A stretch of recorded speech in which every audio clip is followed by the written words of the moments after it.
السلام عليكم ورحمة الله تعالى وبركاته، مرحبا بكم أيها التلاميذ الأعزاء على قناة الأستاذ عادل الصفصافي للفيزياء والكيمياء. إذا مع تتمة ديال تصحيح الامتحان الجهوي لجهة الدار البيضاء السطات وسنة ليسانس 2019 خاص بالمسالك الدولية. إذا الجزء الأول ستجدونه في أسفل الفيديو في صندوق الوصف، إذا ضروري تشوفوا هذا الجزء الأول قبل ما تبداو مع الجزء الثاني. إذا هذا الجزء الثاني هو مخصص للوضعية المساله سيتوياسيون بروبليم، هذه الوضعيه اللي كيوجدوا فيها التلاميذ مجموعه من الصعوبات، مجموعه من المشاكل، نظرا ما كيعرفوش يتعاملوا معها لانها فيها بعض الصعوبات اللي هي بسيطه جدا، فقط كتحتاج للتحليل للاسئله وقراءه الجيد للمجموعه للنص بدايه قبل ان نشرع في الاسئله.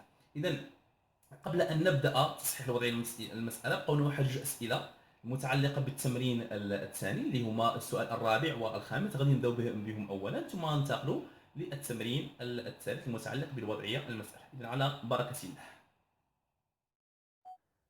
Alors la question numéro 4, on a dit que les deux autres fusibles sont-ils convenables pour protéger le climatiseur et la lampe ou non? Alors on va calculer l'intensité pour chaque donc appareil, pour le climatiseur et pour le fer à repasser. Alors on va utiliser tout simplement la formule I égale à P divisé sur U. D'accord? Pour le climatiseur, qu'est-ce qu'on a? Alors on a c'est 2760 divisé par 230. D'accord? Alors on va vérifier, ça donne combien? Alors ça donne 12 ampères. Très bien. Alors on va vérifier sur le document que vous avez ici. D'accord? Alors sur le document, sur le climatiseur, pardon. Alors sur le climatiseur, vous avez 10 ampères. Le fusible est 10 ampères. Alors ici, l'intensité qui traverse le climatiseur égale à quoi? Égale à 12 ampères. D'accord? Alors donc le fusible doit être supérieur ou égal à, ou bien proche à 12 ampères. Alors qu'elle est inférieure. D'accord? Donc le fusible utilisé n'est pas... Alors le fusible... Alors n'est pas convenable. Alors n'est pas convenable pour le climatiseur. Alors maintenant pour la lampe. Alors on va utiliser la même formule. I égale à P divisé par U. Alors donc c'est P c'est 60 divisé par 230. Alors ça donne combien? Si vous permettez, alors ça donne 0,26 ampères. D'accord? Alors que le fusible choisi, utilisé sur la lampe, pour protéger la lampe, égale à 0,3 ampères. Très bien, alors cette fusible, elle est plus grande que 0,26 ampères. Alors tout simplement, alors je peux écrire ici, car, comme justification, ici avant, car 12 ampères est supérieur à 10 ampères. 12 ampères, c'est l'intensité qui traverse le climatiseur. Et 10 ampères, c'est l'intensité de fusible. Alors que, oui, d'accord, donc il est convenable. Le fusible choisi pour la lampe, il est convenable tout simplement car 0,26 ampères qu'on a calculé, elle est inférieure à 0,3 ampères. 0,26 ampères, c'est l'intensité qui traverse la lampe. Et 0,3 ampères, c'est l'intensité de fusible. D'accord? Donc on a dit que l'intensité de fusible doit être toujours supérieure et proche de l'intensité qui traverse l'appareil. Très bien, on passe à la question numéro 5, qui est la dernière question pour l'exercice numéro 2.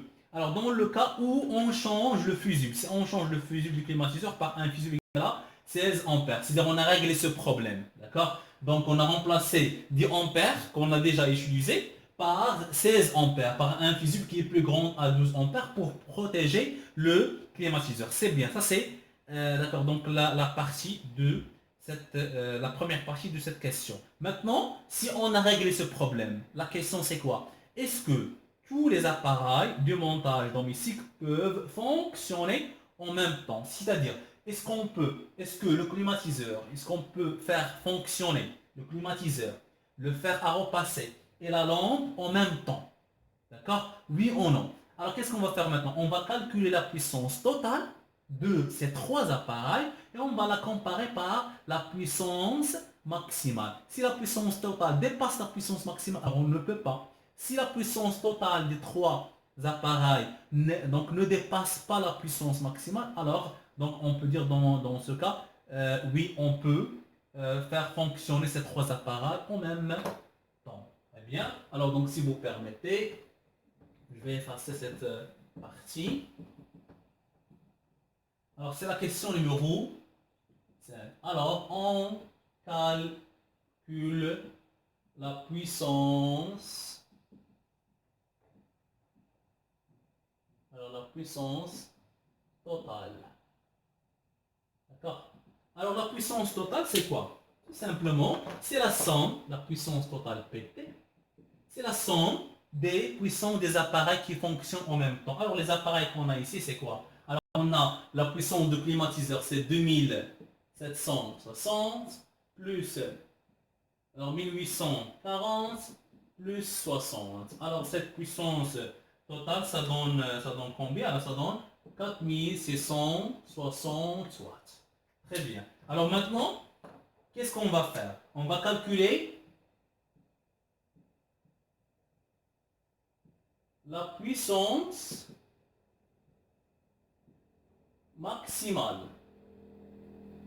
Alors, c'est quoi la puissance maximale? Tout simplement, la puissance maximale, alors à travers la formule P, la puissance maximale, c'est U fois I max. D'accord? Alors c'est U, c'est la tension qu'on a ici, fois I max. Alors l'intensité maximale, c'est l'intensité, d'accord, donc écrite sur le disjoncteur. Alors c'est 20 ampères. Alors donc qu'est-ce qu'on va faire? C'est 230, pardon, fois 20. D'accord? Alors donc c'est 4000, d'accord, donc 600 watts. Alors donc 4600 watts. Alors vous remarquez ici. Alors on remarque que P total est supérieur à P max. D'accord? P total égale à 4660. Supérieur à P max égale à 4600. Donc, est-ce que les appareils peuvent fonctionner en même temps? Non. Alors, les appareils, donc, les appareils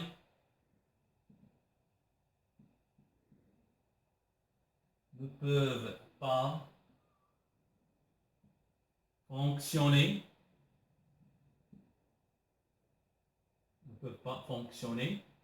en même temps. D'accord? Très bien. Alors maintenant, on a terminé l'exercice numéro 2. On passe à l'exercice numéro 3. très bien.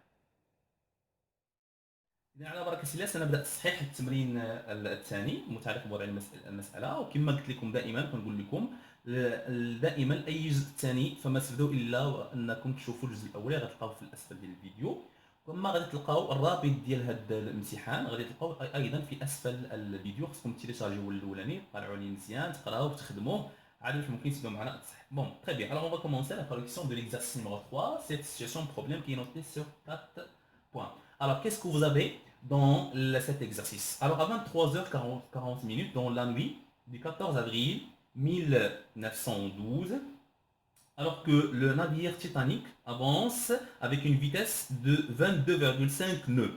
Alors le nœud, c'est l'unité de la vitesse, d'accord, de navigation maritime ou bien aérienne. L'essentiel pour nous, c'est une unité de la vitesse. Vous avez donc parmi les données, c'est qu'un nœud égale à 1,852 km par heure. C'est-à-dire déjà vous avez qu'un nœud égale à 1,852 km par heure. C'est ça parmi les données, ça c'est très important.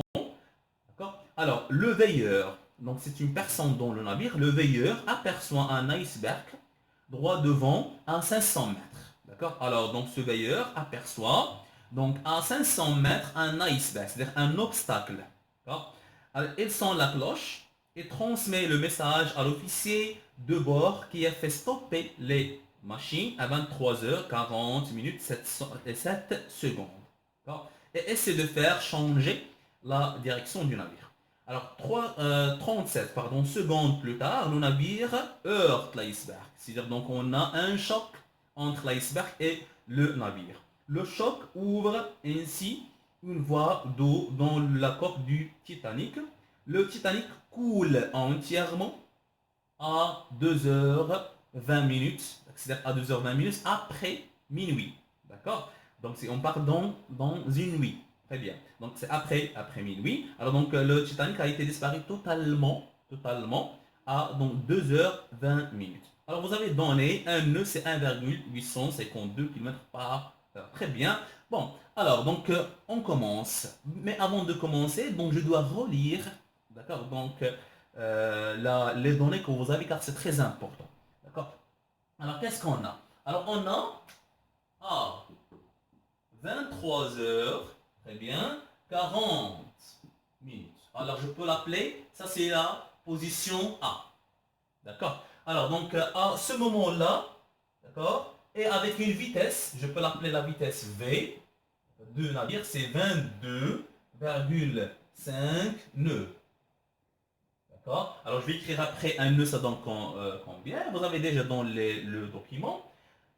D'accord, donc à ce moment-là, donc le veilleur aperçoit un iceberg. Alors ici, vous avez, par exemple, donc un iceberg à 500 mètres. D'accord? Alors, le veilleur aperçoit un iceberg à 500 mètres, c'est-à-dire un obstacle.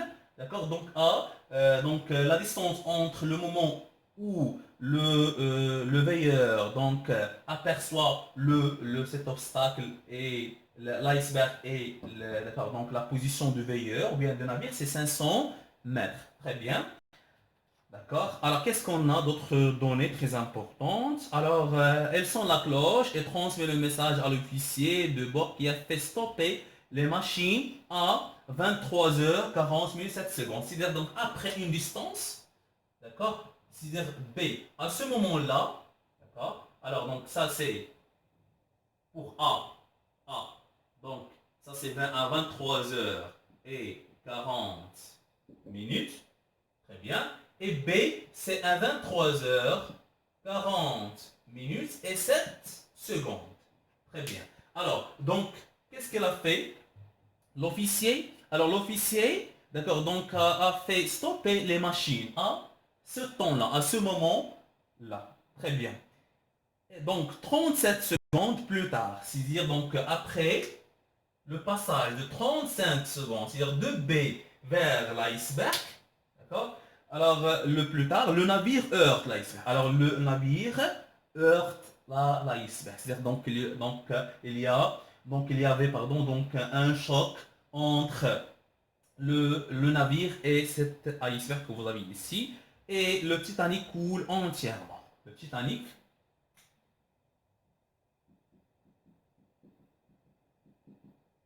coule entièrement. Entièrement A. Donc à 2h20.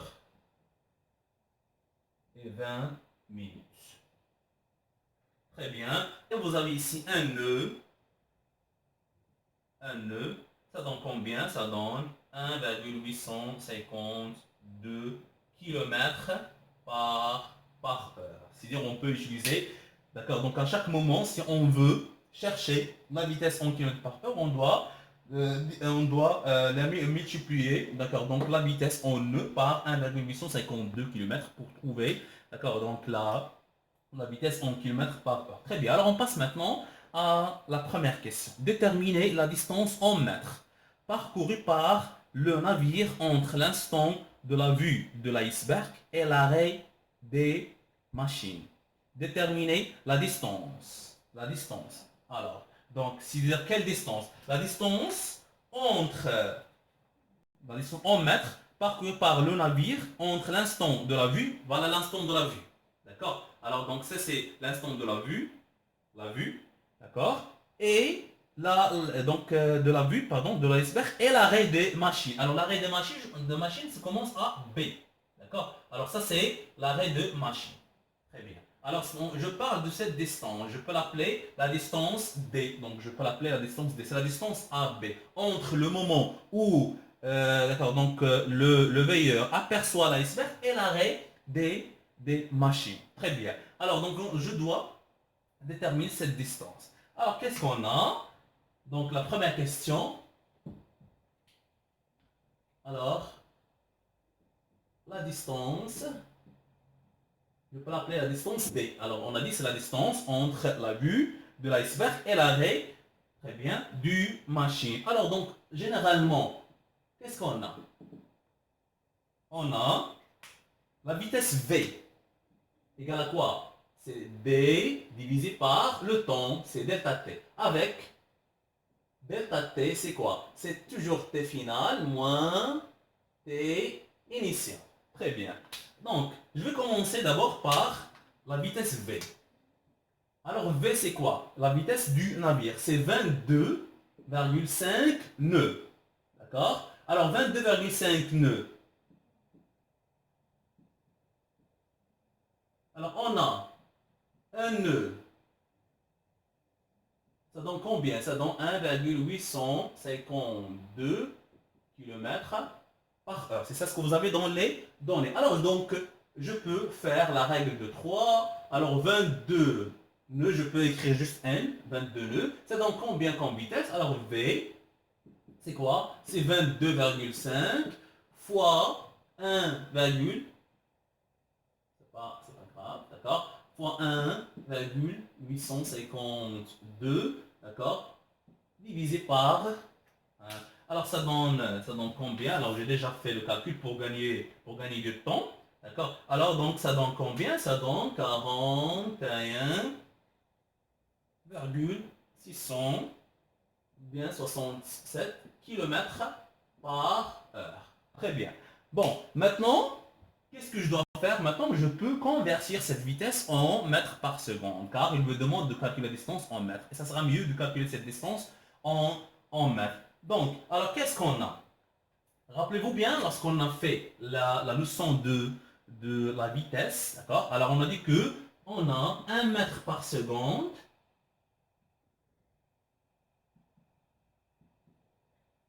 Alors, pour passer de mètres par seconde vers le kilomètre par heure, on doit multiplier par 3,6. D'accord? Si vous avez la vitesse en km par heure, vous voulez la convertir en mètres par seconde, alors on doit diviser par 3,6. Alors qu'est-ce qu'on va faire maintenant? Est-ce qu'on va multiplier ou bien diviser?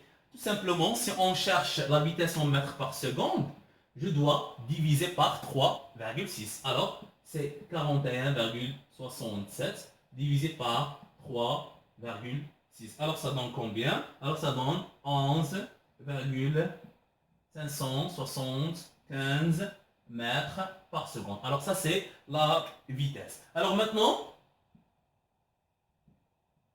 delta T. Alors, delta T, c'est quoi? C'est le temps. D'accord? Bon, alors, donc, A, c'est le moment où le veilleur aperçoit, d'accord, donc l'iceberg. Et ça, c'est le moment de l'arrêt des machines. Alors, on va faire, ça c'est T initial, et ça c'est T final. D'accord? Ça c'est T initial. Alors, on va faire T final moins T initial. Alors, T final moins T initial. Alors, c'est 23h40 minutes et 7 secondes moins 23h40 minutes. Alors ça donne combien? Tout simplement, ça donne 7 secondes. Il reste 7 secondes. Ça c'est delta T. Tout simplement, alors on va faire maintenant, on va appliquer cette relation pour trouver D. Alors pour trouver D, donc D ça donne combien? Ça donne V, ça donne quoi, pardon? D, V fois delta T. D'accord? Donc rappelez-vous bien ce qu'on a fait. Toujours, on fait, alors vous avez ici, c'est V, D fois delta T, ou bien fois T. Delta T, c'était finalement T initial. Alors si on cherche D, c'est V fois delta T. Alors la vitesse c'est 11,575 mètres par seconde, multiplié par le temps qui est en secondes. D'accord? Alors, tout simplement, la distance dès qu'on cherche, c'est 81,025 mètres. Voilà, ça c'est la distance. La distance demandée, d'accord, donc entre l'instant de la vue de l'iceberg et l'arrêt de ma machine. Alors on passe à la question numéro 2. Bon, on passe à la question numéro 2. Déterminer la vitesse moyenne du navire entre l'instant de l'arrêt des machines et l'instant de la collision. Alors donc, j'ai appelé la constante, l'instant de la collision C. D'accord? Donc c'est la collision. Alors ça, c'est là où vous avez le choc entre le navire et l'iceberg. Très bien. Alors, qu'est-ce qu'on cherche? On cherche la vitesse entre B et C. B, c'est l'arrêt des machines. Et C, c'est d'accord, donc l'instant de collision entre le navire et l'iceberg. Très bien. Alors, pour chercher V, donc je peux l'appeler V', la vitesse moyenne. La vitesse moyenne. Alors, donc je peux l'appeler ici V'. Entre. Alors V', tout simplement, c'est une distance D' divisée par le temps D'. Alors c'est une autre distance. Alors quelle est cette distance? Tout simplement, alors on cherche la vitesse entre l'arrêt des machines et la collision, c'est-à-dire cette distance. Voilà, c'est la distance. Ça c'est la distance D'. C'est la distance entre B et C. D'accord? Très bien. Alors donc je dois calculer d'abord D'. Alors on a D', c'est quoi? D'. J'ai déjà la distance D. J'ai déjà calculé la distance D, d'accord, entre A et B. Et j'ai déjà la distance entre A et C. C'est-à-dire la distance entre la vue de l'iceberg et l'instant du choc entre le navire et l'iceberg. C'est quelle distance? C'est la distance que vous avez dans les données, c'est 500 mètres, tout simplement. Alors D', c'est quoi? C'est 500 mètres moins la distance que j'ai déjà calculée dans la question numéro 1. C'est 82,025 mètres. Donc D', ça donne combien D', si vous permettez? Ah, voilà. Alors donc c'est 418,975 mètres. Alors ça c'est l'instant D'. Maintenant le temps. Alors le temps vous avez dans les données. D'accord? Alors donc c'est pour cela que je dis que on doit bien lire et relire les données. C'est très important.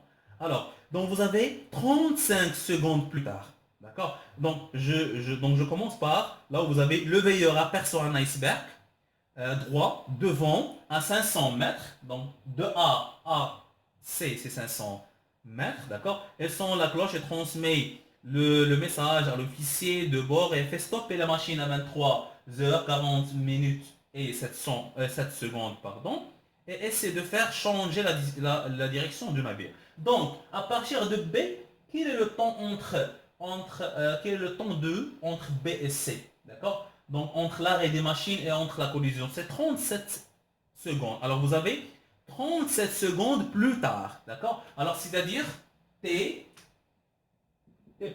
c'est 35 secondes. D'accord, très bien. Alors maintenant, je peux faire l'application. Alors, V', c'est D', c'est 418, mètres divisé par seconde. Alors, ça donne combien? Alors, ça donne 11,323. D'accord, donc mètres par seconde. Voilà, très bien. Alors je peux la convertir en kilomètres par heure, mais c'est pas demandé. Très bien. Maintenant, alors on passe à la question numéro 3. On passe à la question numéro 3. Alors le navire le plus proche du Titanic est le Carpathia, qui se trouve à 93 km de Titanic. C'est-à-dire donc on a un autre navire, il s'appelle Carpathia, qui se trouve à une distance D'accord? Donc, elle est plus loin, elle est loin de Titanic à une distance qui égale à 93 km. C'est-à-dire, vous avez ici, alors vous avez ici Carpathia, d'accord? Alors, à ce point, vous avez Carpathia. Ici, vous avez Titanic. D'accord? Alors, la distance entre Carpathia, donc c'est une distance, je peux l'appeler des secondes. D'accord? On a déjà utilisé des primes, je vais l'appeler des secondes. C'est 93 km. Très bien. D'accord? Bon, alors qu'est-ce qu'on a encore comme des données très, très importantes? Bon, alors voilà, donc pour arriver sur le lieu de l'accident, pour que Carpathia arrive sur le lieu de l'accident, elle a fait le départ à 23 heures. 23 heures et 45 minutes. D'accord? Donc on fait le départ de Carpathia est à 23h45 minutes. Avec une vitesse. Alors la vitesse, je peux l'appeler V secondes. La vitesse de Carpathia, c'est 11,82 nœuds. D'accord? On sait bien que un nœud, c'est 1,852 km par heure. Donc, sachant que sa vitesse normale est 14 nœuds. L'essentiel pour nous, c'est que la vitesse, d'accord, avec laquelle elle roule, c'est 11,82 nœuds. Très important. Bon, alors c'est bien. Alors ça, c'est les données le plus important nécessaires pour répondre à cette question. Alors maintenant, qu'est-ce qu'on doit chercher? Déterminer en justifiant votre réponse, la justification très importante, le Carpathia, d'accord? Donc, est-ce que Carpathia arrivera-t-il sur le lieu de l'accident avant que le Titanic ne coule? D'accord? Est-ce que Carpathia, est-ce qu'elle va arriver, d'accord, au lieu de l'accident avant que Titanic coule entièrement? Et on sait bien que le Titanic coule entièrement à 2h20 minutes, après minuit. D'accord? Après minuit. Très bien. Bon, alors donc, très bien. Alors, qu'est-ce qu'on doit chercher? Qu'est-ce qu'on doit faire? D'accord. Alors, on doit calculer le temps nécessaire pour que, d'accord, donc la Carpathia parcourt cette distance, c'est-à-dire la distance 93 km. Et on va voir, est-ce qu'elle va dépasser, d'accord, donc ce temps, alors 2h20, 20 minutes, d'accord. Est-ce qu'elle va arriver avant 2h20 minutes? D'accord. S'il arrivera avant 2h20 minutes, c'est-à-dire donc qu'elle arrive avant que Titanic ne coule. D'accord. Mais si elle dépasse 12h20 minutes, alors donc, c'est-à-dire donc elle ne va pas sauver Titanic. Elle va arriver après que d'accord, donc Titanic coule. Très bien, entièrement. Alors, qu'est-ce qu'on a dit? On va calculer le temps pour. Alors, on calcule. On dit, on calcule le temps. On calcule le temps.